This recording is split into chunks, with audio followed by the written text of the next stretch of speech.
there. Subscribe to my channel. And also press this bell icon.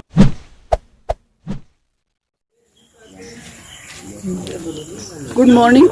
आज हम लोग अध्यारोपण का सिद्धांत पढ़ेंगे। बलों के अध्यारोपण का सिद्धांत, या आप कह सकते हैं अनेक आवेशों के बीच वैद्युत बल, electric force between multiple charges, या फिर आप इसे कह सकते हैं प्रिंसिपल ऑफ सुपर पोजिशन या सुपर पोजिशन प्रिंसिपल। देखिए, अध्यारोपण का सिद्धांत तरंगों से संबंधित भी आता है, जो आप 11th में पढ़े थे।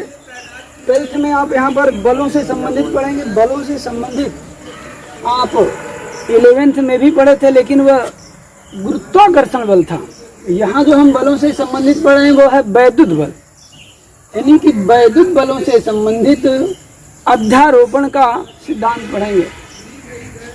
तो चलिए देखते हैं क्या है अध्यारोपण का सिद्धांत। आप सुनते रहिए कि जैसे मान लीजिए आपके पास कोई निकाय है, आपके पास कोई निकाय है और वह निकाय n आवेशों से मिलकर के बना है। n आवेश का मतलब अनेक आवेश। तो आपके पास क्या है, कोई निकाय है जो n आवेशों से मिलकर बना है। तब उन आवेशों में से किसी एक आवेश पर लगने वाला परिणामी बल अन्य आवेशों द्वारा उस पर लगाए गए वैद्युत बलों के वेक्टर योग के बराबर होता है। यही क्या है वैद्युत बल संबंधी अध्यारोपण का सिद्धांत है। तो चलिए हम एक निकाय बना लेते हैं कि मान लिया हमारे पास Q1 एक आवेश है और एक यहाँ पर हम ले लेते हैं Q2, एक यहाँ पर ले लेते हैं Q3 और ऐसे Q4, Q5, Q6 up to सो कहाँ तक आप ले लेंगे Qn। तो देख लीजिए आपके पास क्या है, एक निकाय है। एक बार फिर से परिभाषा सुन लीजिए, क्या लिखेंगे इसमें।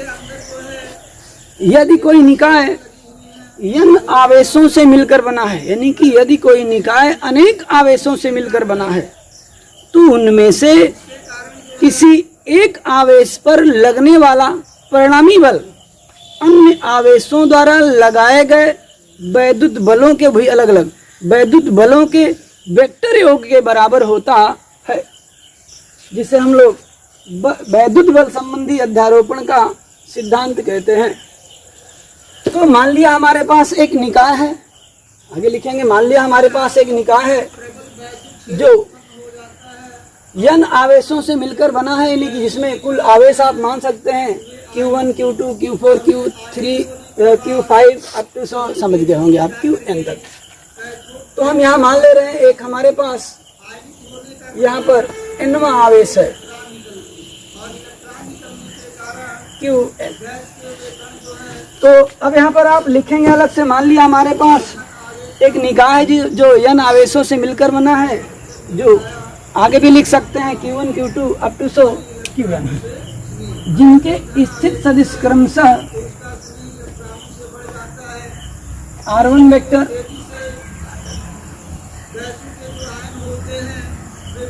ये दूसरा आवेश है तो R2 वेक्टर, ये स्थित सदिश है, ये तीसरा है तो R3 वेक्टर, और ये निर्देशांक है x अक्ष, y अक्ष, आप z अक्ष भी ले सकते हैं, हमें अभी आवश्यकता नहीं है तो हम क्या करेंगे। और एक आपका यहाँ से खींच देते हैं, देखिए n आवेश की मदद, इसका आ जाएगा स्थित सदिश Rn वेक्टर। तो ध्यान रखिए, ये क्या हो गया, आपके पास एक निकाय हो गया, इनमें से किसी एक आवेश, हम यहाँ पर Q1 लिए हैं, इसी पर हम परिणामी बल ज्ञात करने वाले हैं। तो इसके द्वारा लगाया गया बल, फिर इसके द्वारा लगाया गया बल, फिर चौथे के द्वारा लगाया गया बल, फिर पांचवें के द्वारा, छठवें के द्वारा, अब तो किसके द्वारा हम कह लेते हैं सीधे सीधे nवें के द्वारा इस पर लगाया गया बल ज्ञात करेंगे। ठीक है, तो आप एक बार परिभाषा सुन लीजिए फिर से। इसमें आप क्या लिखेंगे, यदि कोई निकाय n आवेशों से मिलकर, यानी कि अनेक आवेशों से मिलकर बना है, तो उनमें से किसी एक आवेश पर लगने वाला परिणामी बल अलग अलग आवेशों द्वारा लगाए गए वैद्युत बलों के वेक्टर योग के बराबर होता है। इसे वैद्युत बल संबंधी अध्यारोपण का सिद्धांत कहते हैं। अब इसके बाद आप आगे भी उसमें लिख लीजिएगा अर्थात करके।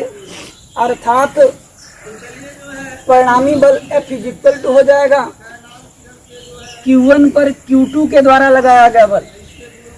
किस पर बल लगेगा? Q1 पर लगेगा। तो हम लिख लेते हैं किसके द्वारा लगेगा? Q2 के द्वारा लगेगा। तो दूसरा है तो यहाँ लिख लेते हैं। ये वेक्टर योग हमने कहा है, तो वेक्टर योग आप यानी कि बल वेक्टर राशि ही है, सदिश राशि है, तो आप ऐसा लेंगे। फिर इसके बाद हम Q1 पर बल देखेंगे किसके द्वारा? Q3 के द्वारा। तो प्लस यहाँ पर हो जाएगा, देखें Q1 पर बल किसके द्वारा? Q3 के द्वारा। Plus up to Q4, Q5, Q6 के द्वारा लगा हुआ बल आप ज्ञात कर सकते हैं। अंततः आप किसके द्वारा ज्ञात करेंगे? nवें आवेश के द्वारा। तो हम यहाँ पर डॉट डॉट कर लेते हैं। ये हो जाएगा प्लस F1 पर लगेगा किसके कारण लगेगा? nवें आवेश के कारण लगेगा, तो n हो गया। यही आपका अध्यारोपण का सिद्धांत है। इसे आगे भी बढ़ा लेते हैं, उत्पत्ति कर लेते हैं, यानी कि अनेक आवेशों के बीच परिणामी वैद्युत बल ज्ञात भी कर लेते हैं। देखिए तो इतना लिखेगा, हम आगे बढ़ते हैं। देखिए अब इसके बाद आप इतना लिखने के बाद आप क्या लिखेंगे एग्जाम में अगर आता है तो? आप कहेंगे कि मान लिया एक निकाय है जो Q1, Q2, Q3 dot dot dot dot Qn आवेशों से मिलकर बना है, जिनके स्थित सदिश क्रमशः R1 vector, R3 vector, R2 vector, R3 vector dot dot dot dot Rn vector है। तब इसके बाद आप क्या कहेंगे? देखें Q2 द्वारा Q1 पर लगाया गया बल, तो यहाँ पर देखिए लिखते हैं Q2 द्वारा Q1 पर लगने वाला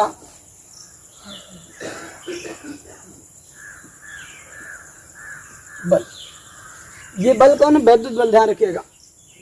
तो दो आवेशों के बीच ये वैद्युत बल हो गया, तो आप कहां से ज्ञात करेंगे? किसके द्वारा ज्ञात करेंगे? आप देखिए, आप सीधे पहुंचेंगे कूलाम के घर, यानी कि कूलाम आपको नियम दे देंगे अपना वाला, वही लगा लीजिएगा। तो ये आप देखिए ध्यान से, आप लिखेंगे F1 पर लग रहा है, 2 के कारण लग रहा है, तो जिस पर लगेगा वो यहाँ लिखेंगे एक संख्या, और जिसके कारण लगेगा उसको यहाँ पर पहचान के लिख लेंगे बराबर। अब दो आवेशों के बीच लगने वाला वैद्युत बल कूलाम नियम से आ जाएगा 1/4 पाई एप्सिलॉन 0 इंटू Q1 पहला है, यहाँ Q2 है, Q2 बटा हो जाएगा दोनों के बीच की दूरी का वर्ग, यही ना। तो ये स्थित सही से, ये स्थित सही से, इसको हम क्या देखें? मान लेते हैं R12 वेक्टर आप लेना चाहें तो ले सकते हैं, R12 वेक्टर, ये स्थित सही हो जाएगा इसका, यानी कि इसकी जो दिशा है R12 की वो Q2 से Q1 की ओर है। तो यहाँ पर आप देखें लिखेंगे R12 स्क्वायर। ध्यान रखिएगा इसका एकांक सदिश भी आपको लेना पड़ेगा, तो एकांक सदिश आप यहीं से याद रखिएगा 1 2 और एक कैप लगता है। एकांक सदिश आप 11th में पढ़े थे, यूनिट वेक्टर। अब इससे ज्यादा हम आगे नहीं बढ़ाएंगे, हम यहीं पर छोड़ देते हैं। ये हो गया आपका समीकरण 1। अब इसके बाद हम क्या करेंगे कि Q3 के द्वारा Q1 पर लगने वाला बल ज्ञात करेंगे। अब यहाँ लिख लेते हैं Q3 द्वारा या Q3 के कारण Q1 पर बल, यानी लगने वाला बल। आप एग्जाम में छोटा ही लिखेगा, बड़ा नहीं लिखेंगे, कहानी नहीं लिखेंगे आप बहुत बड़ी बड़ी। आपसे केवल बोर्ड यह अपेक्षा करता है कि हाँ आप जानते हैं। तो अब हम क्या करेंगे, देखें Q3 के कारण Q1 पर लगने वाला बल, वो भी आपका कूलाम के नियम से प्राप्त हो जाएगा। वन पर लगेगा, किसके कारण लगेगा? तीसरे आवेश के कारण लगेगा। तो F1 3 हो गया बराबर, ये 1 क्या हो जाएगा 4 पाई एप्सिलॉन 0 हो गया। और पहला आवेश जिस पर लग रहा है वो Q1 है, जिसके कारण लग रहा है वो कौन है? Q3 है। अब दोनों के बीच की दूरी का वर्ग ये होता है। यहाँ पर देखें, इसका इसी सही क्या हो जाएगा R13 वेक्टर। तो यहाँ पर आप लिख सकते हैं, देखें R13 स्क्वायर वेक्टर आप ले सकते हैं, वेक्टर रूप छोड़ दे रहे हैं। इसका एकांक सभी से ले लीजिएगा आप R12, ये हो गया आपका समीकरण नंबर 2। अब हम यह कह सकते हैं कि इसी प्रकार से अन्य आवेशों के कारण भी बल ज्ञात कर सकते हैं, वन पर लगने वाला, Q1 पर लगने वाला। तो देखिए हम यहां लिख लेते हैं इसी प्रकार, इसी प्रकार Q1 द्वारा Qn द्वारा Q1 पर लगने वाला वैद्युत बल, आप केवल बल लिखेंगे, मतलब वैद्युत बल सही है। तो ये देखें कितना निकलेगा, ये भी कूलाम के नियम के अनुसार निकलेगा। Q1 यहाँ पर है, ये Q1 इस पर, Q1 पर बल लगाएगा इस पर। तो देखिए क्या हो जाएगा, 1 पर लगेगा, किसके कारण लगेगा? Nवें आवेश के कारण लगेगा। तो यहाँ N लिख लेंगे बराबर। अब देखिए यहाँ पर क्या लिखेंगे, कूलाम के नियम के अनुसार यहाँ पर हम कांस्टेंट का मान लिखेंगे 4 पाई 1/4 पाई एप्सिलॉन 0। और आगे क्या लिखेंगे, देखें Q1 और Qn अपान हो जाएगा दोनों के बीच की दूरी का वर्ग। आप तक समझ लीजिए, देखिए ये डायरेक्टली स्थित सही से, तो इसका इसके कारण यहाँ पर यानी कि Nवें आवेश के कारण Q1 पर लगने वाला बल ज्ञात कर रहे हैं। तो इसका स्थित सही हो जाएगा R1N वेक्टर। तब देखिए हम यहाँ पर क्या लिखेंगे, R1N वेक्टर रूप छोड़ दिया हमने स्क्वायर, एकांक सदिश इसका हो जाएगा R1N कैप। आप समीकरण मानना चाहें तो इसको मान सकते हैं, समीकरण 3। अब यहाँ नीचे लिखेंगे कि अध्यारोपण के सिद्धांत से, देखें अध्यारोपण के सिद्धांत से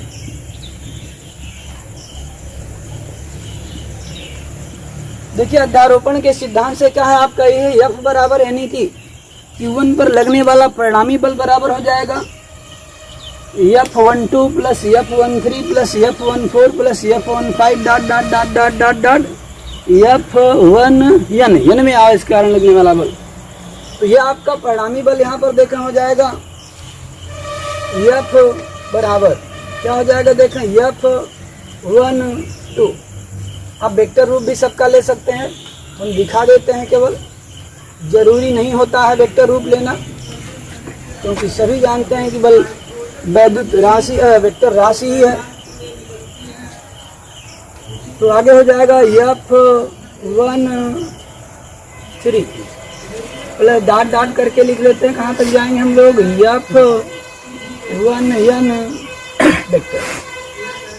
अब देखिए हम क्या करेंगे कि समीकरण 1 में जो हमारा F12 वेक्टर का मान है और 2 में जो हमारा मान है 3 में ये है, ये सब ला करके क्या करेंगे यहाँ पर रख देंगे, यानी कि समीकरण 1, 2 तथा 3 से तो मिटा देते हैं। आप देखिए ध्यान से,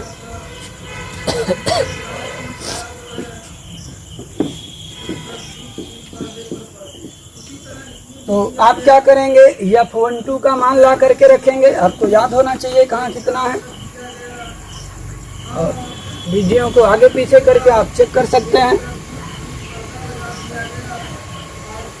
आप बहुत ध्यान से समझने का प्रयास कीजिए कि अब आपका Q1 पर लगने वाला परिणामी बल कितना निकलेगा। F12 वेक्टर का मान आपको याद होना चाहिए। देखिए कितना था, हम आपको बता दें, थोड़ा इधर से लिख देते हैं। F = 1/4 पाई एप्सिलॉन 0 था। Q1 पर लगने वाला बल और Q2 के कारण था। और फिर क्या था देखें, R12, यहीं से दिमाग रखिएगा, R12 स्क्वायर, और इसके बाद क्या था, R12 कैप, प्लस आपका अगला देख लीजिए 1/4 पाई एप्सिलॉन 0 था। F13 का मान Q1 Q3/R13 स्क्वायर, 13 दिमाग में रख लीजिएगा। इसे यही पैटर्न आप अपनाइएगा। Plus dot dot dot dot plus कहाँ तक जाएंगे आप देखें, 1/4 pi epsilon 0 into Q1 R1n का स्क्वायर इंटू R1n कैप। अब आप इसको बहुत ध्यान से देखिए, इसमें आपको कुछ कॉमन मिल जाएगा। कॉमन कर लेते हैं, देखिए F = हो जाएगा 1/, देखिए कॉमन क्या मिल रहा है, Q1 कॉमन मिल रहा है सब में। आप लेना चाहें तो ले सकते हैं। तो 1/4 पाई एप्सिलॉन 0 हो गया। आप चाहें तो Q1 कॉमन कर सकते थे, हम सोच रहे हैं कॉमन नहीं करेंगे, अंदर ही रहने देते हैं। देखिए ध्यान से अब, और कुछ कॉमन, एक Q1 कॉमन मिल रहा है लेकिन छोड़ दे रहे हैं, अंदर ही रख देंगे, कोई बात नहीं है। तो अब यहाँ पर देखिए हम लिख सकते हैं Q1 Q2 बटा R12 स्क्वायर, R12 कैप, और प्लस आपका यहाँ हो जाएगा Q1 Q3/R13 स्क्वायर इंटू, यहाँ एक अंक सदिश भूल गए, यहाँ लगा लीजिएगा R13 कैप। तो ये हो जाएगा R13 cap plus dot dot dot dot, यहाँ भी देख लीजिए Qn हो जाएगा R1n square into R1n cap. आप चाहें तो अगर एग्जाम में ऐसा पूछता है तो यहीं पर छोड़ सकते हैं, आप चाहें तो इसे सिग्मा के पदों में भी लिख सकते हैं। तो चलिए देख लीजिए, F बराबर हो जाएगा आपका 1/4 पाई एप्सिलॉन 0। आप क्या करेंगे देखें, एक सिग्मा का निशान लगा लीजिएगा ऐसे। यहाँ पर आप तुरंत लिखिएगा I बराबर, और देखें ये हमारा संख्या जो बढ़ रहा है 2 से बढ़ रहा है, 2 3 4 5 अब 200 तक जा रहा है। Q1 तो कॉमन है, तो कॉमन ले लेते हैं हम। तो आप देखें 2 से यहाँ पर शुरू करेंगे, और ये 2 से कहाँ तक गया हुआ है देखें, n तक गया हुआ है। तो कपार पे इसके क्या लिख देंगे, n लिख देंगे। ठीक, अब पूरी राशि को इस तरह से लिखेंगे। देखें Q1 तो फिक्स है, कॉमन भी ले सकते थे, छोड़ देते हैं ऐसे ही। ये हो जाएगा Q2 कहाँ शुरू हुआ, 2 शुरू हुआ, और यहाँ पर 2 बराबर क्या I है, यहाँ क्या लिख लेंगे I बटा, यहाँ पर आप बहुत ध्यान देखिए ये कहाँ शुरू हो रहा है, R12 से हो रहा है, तो यहाँ पर लिखेंगे R1, और 2 से शुरू हो रहा है तो 2 बराबर हमारा क्या है, I है, तो हम क्या लिख लेंगे I। यहाँ भी देखें R1, यहाँ देखें R1 2 से शुरू हो रहा है तो 1 2 सेम रहेगा आपका, उससे आगे बढ़ रहा है, ये सब में 1 देखें सेम है, तो जहाँ से आगे बढ़ेगा वही तो हम यहाँ पर यूज करेंगे। यहाँ पर हो जाएगा I, और ये आपका हो गया एकांक वेक्टर। आप चाहें इसे इस तरह से भी करके लिख सकते हैं, इससे ज़्यादा आपको आगे जाने की आवश्यकता नहीं है, ना जा सकते हैं आप। यही क्या है, अध्यारोपण का सिद्धांत है, या बहुल आवेशों के बीच, यानी कि अनेक आवेशों के बीच परिणामी बल का यही आपके पास क्या है, फार्मूला है, जिसके द्वारा भी कई सवाल लगते हैं। हाँ, इतना आप समझ ही गए हैं तो हम आपको बता दें कि एक और हेडिंग हम इसमें पढ़ लेते हैं, वैद्युत बल और गुरुत्वाकर्षण बल में समानता और असमानता। तो चलिए देखते हैं वैद्युत बल और गुरुत्वाकर्षण बल में क्या समानता है। याद ध्यान रखिएगा कि दोनों एक ही जैसे नियमों के अंतर्गत क्रियाशील होते हैं। हमने एक ही नियम नहीं कहा, एक ही जैसे नियमों के अंतर्गत क्रियाशील क्रियाशील होते हैं। और आप दिमाग में रख सकते हैं कि दोनों बल यानी कि वैद्युत बल और गुरुत्वाकर्षण दोनों बल अध्यारोपण के सिद्धांत का पालन करते हैं। और एक अगला दिमाग में रखिएगा कि दोनों बल क्या हैं, संरक्षी बल हैं। अर्थात आप यह कह सकते हैं कि संरक्षी बल के कारण आप यह कह सकते हैं कि दोनों न्यूटन के तीसरे नियम का पालन करते हैं। ये भी आप अपने दिमाग में समानता रख सकते हैं। और दोनों बल व्युत्क्रम वर्ग के नियम का पालन करते हैं। अर्थात कि दोनों बल दोनों आवेशों वहाँ दोनों द्रव्यमान पिंडों के बीच के दूरी के वर्ग के व्युत्क्रमानुपाती होता है। और दोनों बल आप दिमाग में रखिएगा कि निर्वात में भी क्रियाशील होते हैं। ये क्या है, 3, 4, 5 समानताएं हैं। कुछ असमानताएं भी हैं, आप देख लीजिए। जो वैद्युत बल है देखें, ये आकर्षण और प्रतिकर्षण दोनों प्रकृति का होता है, परंतु जो गुरुत्वाकर्षण बल है यह केवल आकर्षण प्रकृति का ही होता है। एक और देखें कि वैद्युत बल माध्यम पर, ये दोनों आवेशों के बीच जो माध्यम रखे थे, माध्यम पर डिपेंड करता है, निर्भर करता है, परंतु गुरुत्वाकर्षण बल माध्यम पर निर्भर नहीं करता है। इसके अलावा भी आप दिमाग में रख सकते हैं कि वैद्युत बल बहुत प्रबल बल है अपेक्षाकृत किसके, गुरुत्वाकर्षण बल के। इस लेक्चर में इतना ही रहेगा, बाकी अगले दिन।